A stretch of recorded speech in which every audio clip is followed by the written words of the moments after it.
Liderii implicați în biserică sau în diferite lucrări întâmpină multiple dificultăți care pot fi adesea copleșitoare și descurajatoare. De aceea, conferințele precum Fire in Our Bones devin spații vitale pentru încurajarea acestora, reîmprospătarea viziunii și reaprinderea focului chemării.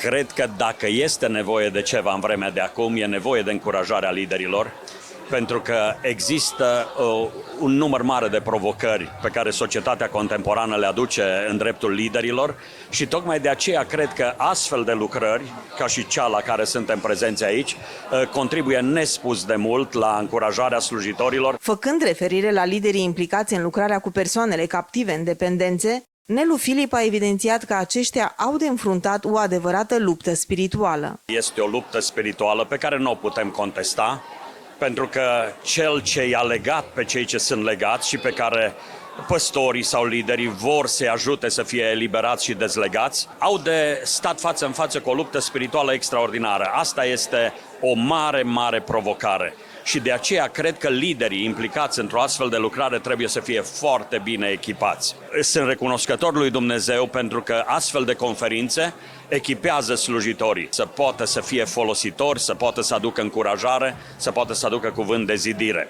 Cătălin Baciu, președintele Teen Challenge România, a identificat 3 mari provocări ale slujirii și a arătat cum astfel de conferințe oferă un sprijin real liderilor.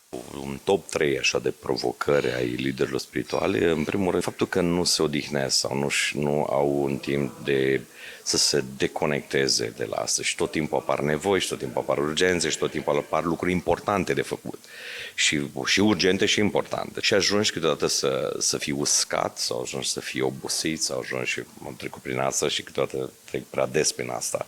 Asta e o provocare.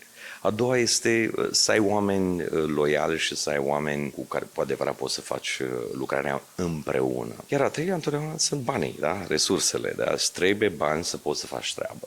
Și bineînțeles că nu numai că îți trebuie bani, dar trebuie să știi și cum să-i cheltui, pentru că sunt banii lui Dumnezeu și e o responsabilitate incredibilă. Pe mine ce mă încurajează foarte mult să citesc încă o dată de Ieremia 20:9, în care spune că focul ăsta este închis în oasele noastre și că el niciodată nu moare. Dumnezeu e credincios și Dumnezeu când dă un foc, o chemare, Dumnezeu nu se răzgândește. Când ne adunăm împreună sau când te pui deoparte pentru Dumnezeu, focul ăsta se însuflețește. Pe foc, ca să nu se stingă, trebuie să pui în fiecare zi. Și ce se întâmplă aici e frumos, dar nu e suficient.